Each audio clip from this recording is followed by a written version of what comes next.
Hey guys, before we break into today's chapter, we wanted to take a moment, approximately 60 seconds, to let you guys know that today's episode was sponsored in part by Red Ocean Tattoo, who is a tattoo artist in Savannah, Georgia, and shop, not just an artist. There's a bunch of artists that work in Red Ocean Tattoo, who's been with us for a long time. They bought our first ad, and we love doing ads for these folks because Ben Kelly in particular, we were just spending some time going over their website, does a lot of nerd culture tattoos, and I personally support that. I'm a heavily tattooed human being. I was just saying how much I love the mashup between General Grievous and Shredder from the Turtles, and I thought that was just a great tattoo. And then there's a whole bunch of more really good ones on there that I just there is tons. Got absorbed. Yeah, we were going to start recording this about half an hour ago, but instead we spent half an hour looking at all the really cool tattoos. So yeah, definitely support him on Instagram. That's a great place to find him, at Red Ocean Tattoo. You can check out www.redoceantattoo.com or just go ahead and check them out on Instagram. If you're in the area, definitely go make an appointment down there or just like every single thing on their Instagram page because you will. You will. Yeah, and you'll need an appointment too. He's booked up. I know. He's so good. I was seriously considering trying to like fly down early or stay late in Atlanta for JordanCon this year and like make an appointment with Ben Kelly. But he's booked out further than that, and we're recording this like 6 months before JordanCon. So it's maybe while I'm down there, I'll make an appointment for next year. Yeah, it's about the only way you're going to make it. Get booked in early and often. But that would be super cool. And that all being said, here comes Chapter 15 of TSR, Into the Doorway.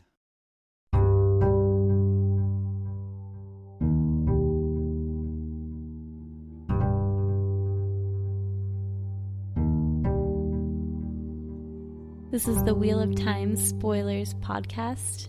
Your hosts are Seth Jacobson and Patrick Heiler. Hi, I'm Seth. And I'm Patrick. Chapter 15 of The Shadow Rising, Into the Doorway, and our symbol is the dice. Holding the glass-mantled lamp high, Matt peered down the narrow corridor, deep in the belly of the stone. Not unless my life depended on it. That's what I promised. Well, burn me if it doesn't. Before Dow could seize him again, he hurried on, past doors dry-rotted and hanging aslant, past others, only shreds of wood clinging to rusted hinges. The floor had been swept recently, but the air still smelled of old dust and mold. Something skittered in the darkness, and he had a knife out before he realized it was just a rat, running from him. No doubt running towards some escape hole it knew. Dark One's eyes? Maybe. "Show me the way out," he whispered after it. "I'll come with you." Why am I whispering? There's nobody down here to hear me. It seemed a place for quiet, though. He could feel the whole weight of the stone over his head, pressing down. The last door, she had said. That one hung askew, too. He kicked it open, and it fell apart. The room was littered with dim shapes, with crates and barrels and things stacked high against the walls and out into the floor. Dust, too.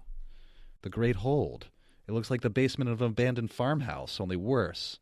He was surprised that Egwene and Nynaeve had not dusted and tidied while they were down here. Women were always dusting and straightening, even things that did not need it. Footprints crisscrossed the floor, some of them from boots, but no doubt they had had men shift the heavier items about for them. Nynaeve liked finding ways to make a man work. Likely, she had deliberately hunted out some fellows enjoying themselves. Oh, Matt. Always cynical. What he sought stood out among the jumble, a tall redstone door frame, looming oddly in the shadows cast by his lamp. When he came closer, it still looked odd, twisted somehow. His eye did not want to follow it around. The corners did not join right. The tall hollow rectangle seemed likely to fall over at a breath, but when he gave it an experimental push, it stood steady. He pushed a bit harder. Not sure he did not want to heave the thing over, and that side of it scraped through the dust. Goosebumps ran down his arms. There might as well have been a wire fastened to the top, suspending it from the ceiling. He held the lamp up to see. There was no wire. At least it won't topple while I'm inside. Light. I am going inside, aren't I? So my question is, what order did they go into the doorway? Because we know Moraine, Rand, and Matt are all going into the doorway here, because we see them all come out. It seems like Rand probably got there first. So I was wondering if those footprints, The footsteps. that some of them were boots, I think some of those were Rand's boots. Yeah. And I don't think there were any workmen. I think it was just Rand's boots. Do we think it goes Rand, Matt, Moraine? Because Matt leaves, then Rand, then Moraine. I think it's Moraine, Rand, Matt. I Yeah. think she's in there first, getting her answers. Yeah, when they both enter, they start to tear it apart. Nice catch, Bambi. When Matt is in the Hall of Answers, the Elfins are behaving oddly, and they say, he is another. Or he is another Bambi. They say that to, they exclaim that when Matt walks in, right? So Rand walks in, then Matt, and Moraine to either side of them. We don't. Do you think Moraine was first? I think Moraine was first, but we know so little about her experience in there, it's hard to be sure. And I'm guessing Matt last, because the other two wouldn't need lamps, but he put his lamp down, so they would have known somebody was in there. Like, if Okay. Moraine had gone after Matt, she would have seen the lamp and known someone was in there, and Yeah. she didn't. But, of course, Rand and Moraine can both use the power in order to light their way, Yeah. so neither one of them needs lamps. Sarth says, but you shouldn't channel around Terangriel. That's true, but Moraine does. And Rand walks through, right. Rand walks out of the door holding the fire sword. Sure. When Egwene says she's not going to channel around the Terangrial, Moraine calls her foolish. Like, what would have happened if you'd walked through the doorway by accident? Right. You should have channeled yourself a light. Like, it's dangerous to channel around them, but not to, like, if you're using a little bit of power to light your way, it's not that dangerous. Especially if you create the globe of light somewhere else and then tie it off and just carry it with you. Yeah. Obscure is bringing up the point. We really don't know how long any of them are in there, but I liked your thing about the lantern. Matt had to be last. Otherwise, Rand and Moraine wouldn't be surprised when they walked back out. So my only question is which was first, Rand or Moraine? And there's no real way to tell. Obscure was also saying, I wanted to add that we don't even know how time works in this place, or any number of different factors could be happening. Physics gets all wonky. Yeah. So the first person in doesn't necessarily have to be the first person out or anything like that. 3 sinuous lines carved deep in the stone ran down each upright from top to bottom. He had seen fancier on farmhouses. He would probably step through and find himself still in this dusty room. Won't know till I try, will I? Luck! Taking a deep breath and coughing from the dust, he put his foot through. He seemed to be stepping through a sheet of brilliant white light, infinitely bright, infinitely thick. For a moment, that lasted forever, he was blind. A roaring filled his ears. All the sounds of the world gathered together at once, for just the length of one measureless step. I like that. One measureless step. It's sort of being transported to this realm beyond reality. I think of it as a spider web around the pattern, that it sort of intersects with the pattern in odd places and times. That makes sense. Moraine says later that this place is folded in weird ways, and she says, I can't be clearer. But that would support that. And if you think of it kind of like a spider web, I would say the snakes, the Eelfinn, inhabit the circular portions of the web, whereas the foxes, the Eelfinn, are in the straight portions of the web. And we see that represented as the towers and the curved corridors. So the towers are the places where we see the foxes when we go into their realm. When you look out the windows, you're up in a tower. Stumbling another pace, he stared around in amazement. The Terangriel was still there, but this was certainly not where he had started. The twisted stone doorframe stood in the center of a round hall with a ceiling so high it was lost in shadows, surrounded by strange spiraled yellow columns snaking up into the gloom, like huge vines twining round poles that had been taken away. A soft light came from glowing spheres atop coiled stands of some white metal, not silver. The shine was too dull for that, and no hint of what made the glow. It did not look like flame. The spheres simply shone. The floor tiles spiraled out in white and yellow stripes from the Terangriel. There was a heavy scent in the air, sharp and dry, and not particularly pleasant. He almost turned around and went back on the spot. A long time. He jumped, a knife coming into his hand, and peered among the columns to the source of the breathy voice that pronounced those words so harshly. A long time. Yet the seekers come again for answers. The questioners come once more. Questioners, again, this would be, since they say plural, people have entered before Matt. Yeah. And also, everyone takes longer in there than he does because he doesn't need a translator because he starts speaking in the old tongue right away. Right. He just understands. A shape moved, back among the columns. A man, Matt thought. Good.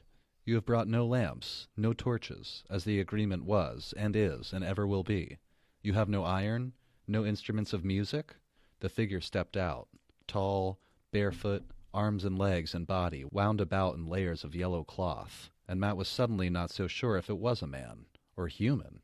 It looked human, at first glance, though perhaps too graceful, but it seemed far too thin for its height, with narrow, elongated face. Its skin, and even its straight black hair, caught the pale light in a way that reminded him of a snake's scales. And those eyes, the pupils just black vertical slits. No, not human. Iron, instruments of music. You have none? Matt wondered what it thought the knife was. It certainly did not seem concerned over it. Well, the blade was good steel, not iron.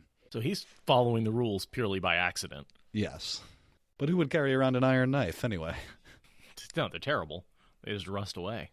And it's been 300 years since anyone's come through the doorway, because that's when it was taken from Mayen and given to Tyr, and Tyr just locked it in the basement, and nobody's been in it since. Yeah. And probably even longer since the one in Ruidion's been used, because that's been in that city tucked away for... Since the breaking. Yeah, since shortly after the breaking, so 3,000 years. Well, the two Eelfinn, with an A, are... they start guiding Matt away and toward where his questions can be answered.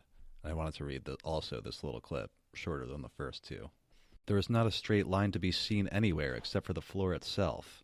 As he trailed the strange man, even the ceiling was always arced, and the walls bowed out. The halls were continuously curved, the doorways rounded, the windows perfect circles.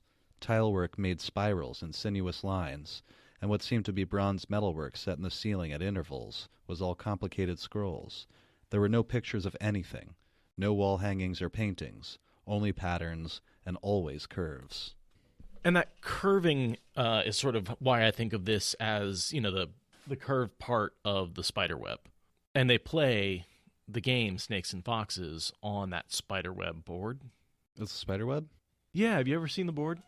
Snakes and Foxes board? It kind of looks like a bullseye. Someone made one? Oh, yeah. Yeah, lots of people. I've seen a whole bunch of them. And they all seem pretty consistently the same, based on the description. And if you sort of think of that as the structure of the world of the Snakes and Foxes, with the Tower of Genji at center, and then the foxes inhabiting the straight lines and the snakes is living in the curves.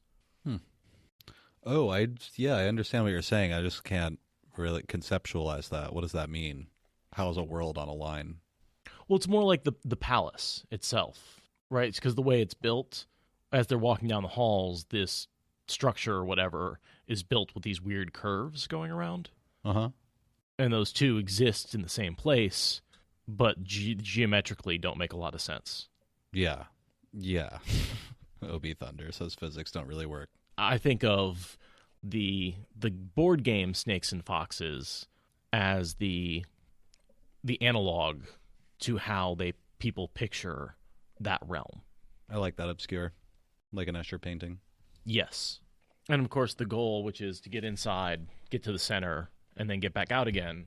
Well, that's exactly what Matt does when he's rescuing Moraine. He has to go in, get to the quote-unquote center, which is where Moraine is, and then escape again before the tokens or the Snakes and Foxes catch up with him.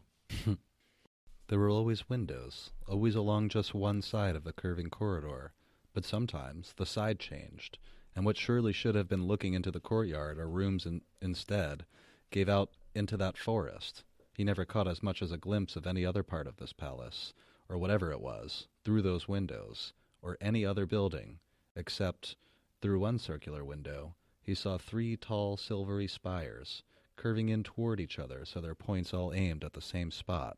They were not visible from the next window, 3 paces away, but a few minutes later, after he and his guide had rounded enough curves that he had to be looking in another direction, he saw them again. I just liked how weird this place is. Oh, totally. Yeah.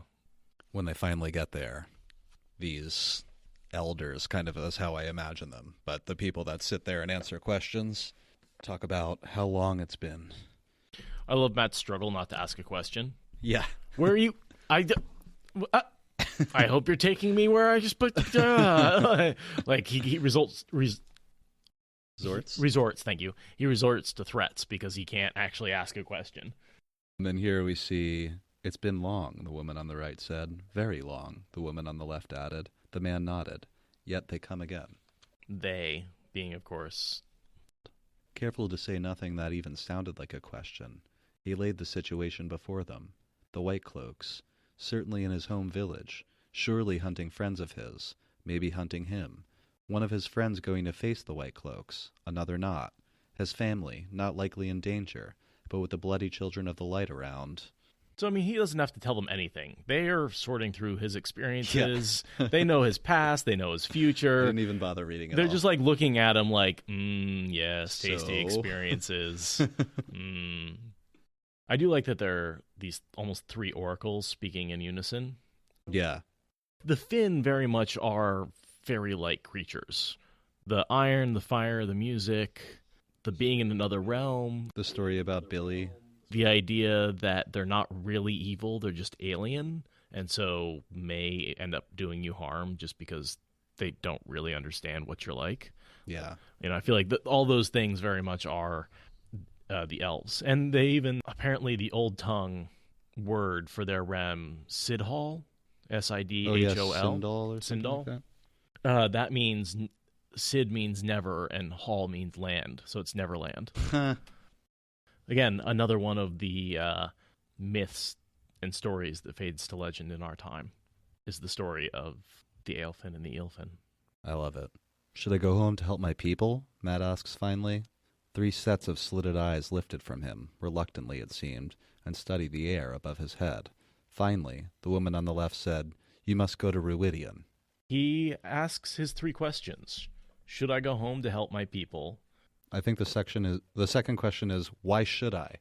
Yeah. While Matt's ranting later, and they do answer him. "If you do not go to Ruidian," the woman on the right said, "you will die."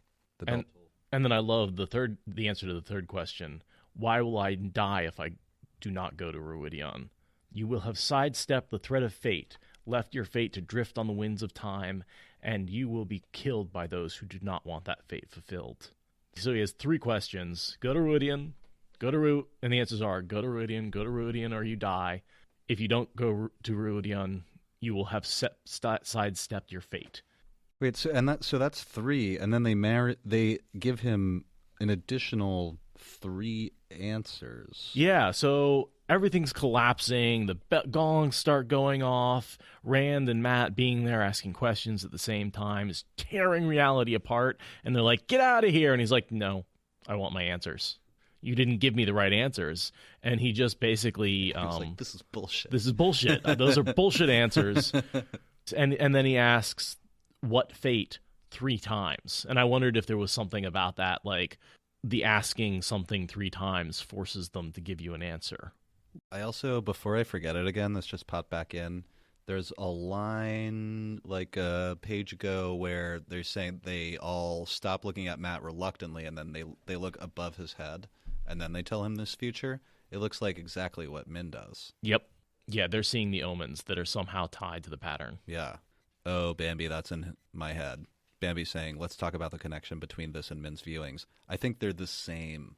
I think Min has the the same kind of, like, she can maybe see the things that they see, but she doesn't know what all these things mean. And that's the difference. She can see letters on a paper, but she can't actually read. Like, so you can look at the letters, but it doesn't mean anything. Yeah. I don't necessarily think the Finn have a talent. I think that by living where they do, they can see the omens. and by being what they are, whereas Min has a particular talent for it. I don't know if it's exactly the same thing, but they both have to do with seeing the pattern. Yeah. And the Finn are able to see the pattern because they live in this place that's has these weird physics that are kind of outside the pattern and time, so they can see the future a little bit and experience the savor and the smell. I also wonder if the smell helps them determine what's going on. They're not just seeing it, but they're also smelling it. Maybe. Not necessarily that physical smell, but like one of they're inhaling the experience. Yeah. They're snuffing it in. The savor. Sniff, in or out. The strain, one woman said hurriedly. It is too great. The savor of him, the other woman said on her heels. It has been so very long. I guess they can feel their world being pulled apart, because we just saw that line a minute ago where one of the females says, he is another one. Mm-hmm. He is another, she says. I think he's another Taviran. The strain. And so, yeah, I assume Moraine calls it correctly, that too many Taviran spoil the pot. That basically by having two of them in there at the same time, because of the way the Finn dimension interacts with the way Sid Hall interacts with the world, and the way that Taviran twist the pattern, that basically Taviran being in this sort of loosely connected place that already has these weird twisted connections to the world can just be popped right off. Mm-hmm. And Moraine says, you fools, you could have like torn the doorway and cut yourself off permanently. Yeah. And I think that's what happens to her when she and Lanfear go through. That's what severs the connection with Lan. What? They sever that connection. Not necessarily through being Taviran. Oh, I just always assumed it's because she's in a different dimension. She's not in the world anymore. But her connection's not severed here. It's only severed once the doorway is destroyed. When she comes back, she's not bonded to Lan anymore. Nope. Now I'm just meditating on that. But as long as the gateway isn't destroyed, that connection is maintained through the open gateway. Piece of yarn. Exactly. And when that gateway was destroyed, that yarn was severed, just like the connection. Anyway, Matt starts yelling at them when they're like, listen, get out of here. Our world's falling apart. And he's like, no. Those are shitty answers. What fate? What fate? Burn you. And they yell a bunch of different fates at him. Well, they give him his three answers. He asked what fate 3 times, and they give him 3 fates. To marry the daughter of the 9 moons. To die and live again and live once more, a part of what was. What does that one mean? To die and live again. All right. But, and live once more, a part of what was. Those are a description of his memories. I dig it. What part of what was are the memories, and to live once more is to have the memories in his head. One thing I kind of wanted to bring up here, because obviously I started thinking about Matt's memories when I was thinking about this, which he doesn't get until he goes to Ruidian, but it seems like, and from what Moraine tells us, that the Finn, like, feed on the emotions and the memories and the experiences of human beings while they're in this world. So the whole time, right? And that made me wonder if Matt's memories are from men who visited the Finn. Yes. So they're men who, one way or another, they went into that world and came back, whether they did anything or not. But that's where those memories come from. And the trick is that the Finn can sort through your past and your future. So once you've gone into the doorway, they can basically mine your entire life experience. Mm. Some people were saying, well, you couldn't possibly have those memories because in them the men die, so they couldn't go to the doorway afterwards. But it doesn't matter, because as long as they've been to the doorway at some point in their lifetime, the Finn can get... They have that whole life cycle of memories. Also, that may explain why most of the memories they have are from people who fight battles, because you have to be like a brave warrior to go into the Terangrial. I can kind of see that. That not anyone goes in. You have to be like brave and strong and have proven yourself. And for a long time, only the kings and queens of Mayenne went in. Well, a lot of people, I think, got to use it when the kings and queens had possession of it. But as far as we can tell, Matt's memories stop being updated about 300 years ago when it was locked in the stone. His newest memories are about 300 years old. Hmm. So Yeah, there's a lot of detail to go into about Matt's memories. I was wondering the same question Ogier is asking. Did they deliberately give Matt memories he would need? Or is that, like, did he get the memories that he needed because he's Ta'veren? He's the son of battles. I think they deliberately gave him memories of men who'd been in battles. And we know they're not memories of himself. They're not memories of his past life. They're not memories of any past life that he's lived. Maybe one, but the assumption is that he already had some of those memories. Like, he already had the ability to speak the old tongue. Mm-hmm. You know, the old blood sang strong. And as we talked with the penny polish theory, that allows a lot of the old memories to shine through and the old blood to shine through. Right. And then once they fill that back in with the memories of the old men, he gets a bunch of things like battle memories, full fluency in the old tongue pretty much all the time, and I think pretty much instant ability to fight with the Ashendari, even though he was always good with the staff. Discord's talking about how it would be funny if they gave him inappropriate memories. You are now the best dancer in the world. He doesn't get a lot of memories with women. Or he says maybe, like, the memories don't help him out a whole lot with women. Because no man has ever figured it out. No. Yes, he can dance. He definitely learns. He has a bunch of dances. He has a bunch of, like, he gains a bunch of abilities and skills of much more educated men than he is. And then he has to cover it up by being like, yeah, I read, even though he can, like, barely spell. And then, of course, the last one is to give up half the light of the world to save the world, which we know is the eyeball. Losing an eye to save Moraine. And then they call him Son of Battles, Trickster, and Gambler. It's very much a Loki reference to me. Oh, yeah. Trickster's Loki. Son of Battles, more like Odin. Yeah, well, I mean, they definitely merged together, and, I mean, yeah, it's not an exclusive thing, yeah. So, Odin and Loki. I don't know about that one. That's just uniquely Matt. It's all fun and games till you lose an eye, and then Matt has a new game called blindfold myself and throw a dagger up in the air, and I'll hit whatever I need to hit. I don't need to aim. What's funny is it's actually a good plan. And then suddenly Matt is surrounded by a bunch of the snake people, and they grab onto him and carry him running to the door and throw him through it. The word resonance comes to mind, that there's this, like, small gonging that may just happen once, and because you have these two Ta'veren, the gonging reverberates back and forth, amplifying each time until it's ready to shake the whole place apart and break the connection to the real world. I don't know what the bell is supposed to be. Is it supposed to be like a warning bell? Like a earthquake alert type thing? I was thinking that there was no physical bell, but it was actually just the whole universe vibrating. Resonating? Yeah. Like the resonance just made everything boom. You know, it's not deliberate. It's just the resonance causing a bell-like sound. Feedback through an amp or any of that sort of issue where you have this power amplification. So they throw him out the door. Matt slams into like a bunch of barrels and crates. He turns around and goes running right back in, except nothing happens. That's going to be a pretty comical scene when he's just like through the doorway, crash into it. He just hits another barrel. Something I wanted to make note of early on in this chapter. That barrel has a bunch of things on it that Matt fall over and break. Yeah, that Matt pushes out of the way. Mm-hmm. I was wondering if one of them might be an Angreal, the little fat man Angreal that Rand finds down here. It could be. And I was wondering if by pushing the stuff off, he brought it to Rand's attention. Yeah, brought it to Rand's attention. A cluster of figurines and small things wrapped in rotting cloth occupied the top of a tall, upended barrel near him. He pushed the jumble to one side so he could set the lamp there.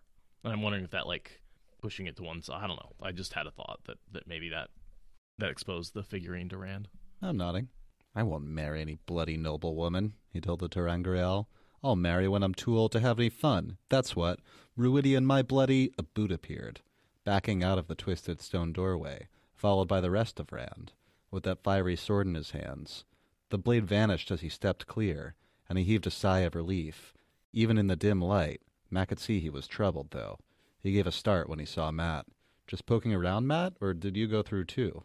Oh, I went through all right. Bunch of bloody liars, if you ask me. What are they? Made me think of snakes. Not liars, I think. Rand sounded as if he wished they were. No, not that. They were afraid of me, right from the first. And when that tolling started, the sword kept them back. They wouldn't even look at it. Shied away. Hid their eyes. Did you get your answers? Nothing that makes sense, Matt muttered. What about you? Of course, he doesn't realize he was speaking the old tongue yet. Yeah. Suddenly, Moraine pops out. Moraine appeared from the ter'angreal, seeming to step gracefully out of thin air, flowing out. She would be a fine one to dance with if she were not Aes Sedai. Her mouth tightened at the sight of them. You were both in there. That is why... She made a vexed hiss. One of you would have been bad enough, but two Ta'veren at once? You might have torn the connection entirely and been trapped there. Wretched boys playing with things you don't know the danger of. Perrin. Is Perrin in there too? If he was in there, that definitely would have torn. I have no doubt. Perrin doesn't need help. And now we get to discuss what their questions were. Because we get Matt's 6. Yeah. And I think we have a pretty good idea of what Rand's are. I don't think I have any idea what Moraine. I did a ton of looking, and I couldn't find a hint of what Moraine asked. Nobody knows. What do you think Rand's are?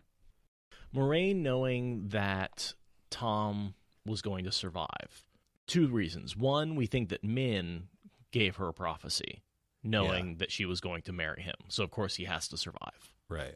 And then later she gets more details about her experience with Lanfear and her death when going through the 3-ring ter'angreal and Ruidian.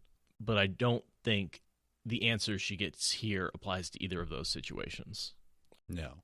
I think she'll follow Rand wherever she goes. Anyway. Wherever he goes, anyway. There's debate that we can have over what her questions are in terms of, like, were any of her actions then influenced by answers she got. And as far as I can tell, I couldn't find any definitive proof one way or the other. So if someone has something they can send me, I'd love to take a look at it. But until then, it's like, we don't really know. As for Rand's questions, I think we do know what those are. Gotcha. He says, how can I win the last battle and survive? We know he asked that question with that exact wording. It was probably when the first gong tools. Probably. And the answer is the east and the north must be as one. The west and the south must be as one. The two must be as one. To live, you must die. So, which is saying the Shan-Chan are going to, and he later figures out that means the Shan-Chan are going to have the west and the south, and he's going to have the east and the north, and then they will unite to fight the last battle. Mm-hmm. And then, of course, to live, you must die is one of the clues he needs to take over Moradin's body. The second question is, how can I remove the Dark One's taint from Saidin? Not necessarily in that wording. And the answer was difficult to understand, and the exact wording isn't known, but Herod fell. It helped him, and then later helped Min figure out how he is going to cleanse the taint. So there were clues there. And then his third question, he thinks, I asked how to kill the Dark One, but that was a mistake, because killing the Dark One isn't what I need to do. Yeah. So, but his third question definitely was, how do I kill the Dark One? Oh, he did, like, all the things you're not supposed to do. Yeah, totally. all the rules. So, those are my opinion on Rand's. As for Moraine, I assume they're about Rand, but they're also probably about herself, because it's hard to ask a question about Rand without touching on the shadow. Yeah. Who knows what was going on there. I also don't know if the questions touching the Dark One may have set off the bells. That may have been what started the resonance. Because Maybe. We know talking about the Dark One has major consequences in this realm. Anything about the shadow or the last battle? I mean, this is such a series-defining scene. Like, so many things are established here, and, I mean, Matt's path is set. Clues are laid down that affect Rand's path. Can't wait. So many details that go into so many different aspects of the story are all rooted right here. And the same thing is true for, I feel like, the columns. Like, once we get to Ruidian, the Redstone Gateway and the glass columns are just, like, the foundation of the rest of the story for me. Totally. And this is the, like, thread that you have to pull to get there. Make more questions than answers, oftentimes. Well, sure. We see a little bit of back and forth between Moraine and Rand and Matt. And basically, Moraine's like, how did you two even know about this? And Rand's like, I read about it. And Matt's like, me too. And Rand identifies the two books that we saw him reading earlier that pointed to the stone Terangrial. Yeah. And Matt's like, yeah, those books. Oh, yeah. And she's like, which books? He's like, the ones he said. I read sometimes, too. And then Rand mentions that he couldn't understand them, and they brought a woman to interpret. But she talked like an old book. I could hardly understand some of the words. I never considered they might speak another language. It's a dialect of the Old Tongue, Moraine corrects him. And you, Matt, was your interpreter easily understood? Yes, because I was my own interpreter. And he just boldly lies. Oh, yeah. It's like, the Old Tongue, is that what it was? They didn't give me one. In fact, I never even got to ask questions. Rand looks at him like, that's not what you said when you came out. He changes his story about 16 different times around what happened in there. The bell started shaking the walls down, and they hustled me out like I was tracking cow manure on the rugs. She was still staring, her eyes digging into his head. She knew about the Old Tongue slipping out of him sometimes. I'd almost understood a word here and there, but not to know it. You and Rand got answers. What did they get out of it, the snakes with legs? We aren't going upstairs to find 10 years, are we? 10 years gone, are we? Like Billy in the story? Sensations, Moraine replied with a grimace. Sensations, emotions, experiences. They rummage through them. You can feel them doing it, making your skin crawl. Aes Sedai, who studied this Terangrial when it was in Mayenne, wrote of a strong desire to bathe afterward. I certainly intend to. Rand asks if they're true. Moraine says, yeah, they're definitely true. Again, why would you ask they're true if you didn't get any answers? Well, Rand asks. Oh, okay. As to how, though, there is only speculation, she goes on. The world is folded in strange ways. I cannot be clearer. It may be that allows them to read the thread of a human life, read the various ways it may yet be woven into the pattern, or perhaps it is a talent of the people. The answers are often obscure, however. I kind of hear a capital T on that talent.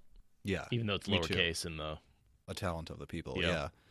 I like Moraine's first option better, just that this, like, these are parallel worlds, but if one is crumpled in a way and the other's wrapped around it, say, the people that lived in the folds, or maybe Randland is crumpled and it's the opposite, and the people who are on this round thing around it can see these, the way the threads pattern, the way the threads are woven, but they like go up and down and all around. So, but for these people, it's just like a little blip. Right. It's because time's not the same, so they can see the past and the future of these people, but probably not themselves. Ogier Tendencies says, parallel does not mean spatially separate. They can literally be woven through each other. Sure. Which is another fun way to look at it. But I sort of think of the pattern as this sort of straight cloth. So, like, if you look down at it, it would come off like one big scarf. Right, and the patterns would be moving through it, but it comes off in a straight line and flat. And then I imagine Sidhall is sort of like twined above and around, almost like if you have a two-dimensional plane where the pattern is being woven, you then have this other pattern sort of woven through it that is Sidhall, the sort of parallel world. Yeah, like EM ways, if you have electric on one axis and then perpendicular. I'd almost say perpendicular is a better way to describe the way these worlds interact rather than parallel. And I kind of imagine the Tower of Genjai as sort of the spike holding it all together, and if that was destroyed, there would be no connection between the two. They'd drift apart. Oh, just the back and forth. I love the back and forth between Rand and Moraine, where she's like, you can tell me yours, and he's like, sure, as long as you tell me yours. And then she just walks away. I'll show you mine if you show me yours. And then her sentence, if I knew everything, Matrim, I would not need to ask questions. Thought that was clever as well. Why can't you go there twice, Moraine? He called after her. Why not? He very nearly asked why they worried about iron and musical instruments too, and bit his tongue. He could not know about those if he had not understood what they were saying. She paused at the door to the hall, and it was impossible to see if she was looking at the Terangrial or at Rand. If I knew everything, Matrim, I would not need to ask questions. She peered into the room for a moment longer, and was staring at Rand, then glided away without another word. For a time, Matt and Rand looked at each other in silence. "Did you find out what you wanted?" Rand asked finally. "Did you?" A bright frame leapt into existence, balanced above Rand's palm. Not the smooth glowing sphere of the Aes Sedai, but a rough blaze like a torch. As Rand moved to leave, Matt added another question. "Are you really going to just let the White Cloaks do whatever they want back home? You know they're heading for Emmons Field. If they're not there already. Yellow Eyes, the Bloody Dragon Reborn, it's too much otherwise. Perrin will do what he has to do to save Emmons Field," Rand replied in a pained voice. "And I must do what I have to do, or more than Emmons Field will fall, and to worse than White Cloaks." Matt stood watching the light of the flame that faded away down the hall until he remembered where he was. Then he snatched his lamp and hurried out. Ruidian, light, what am I gonna do? Go through another stone doorway. That whole chapter just makes me happy. Thank you for listening to the Wheel of Time Spoilers podcast. Rate us in the Apple Podcast app or support us on Patreon. Is that good enough?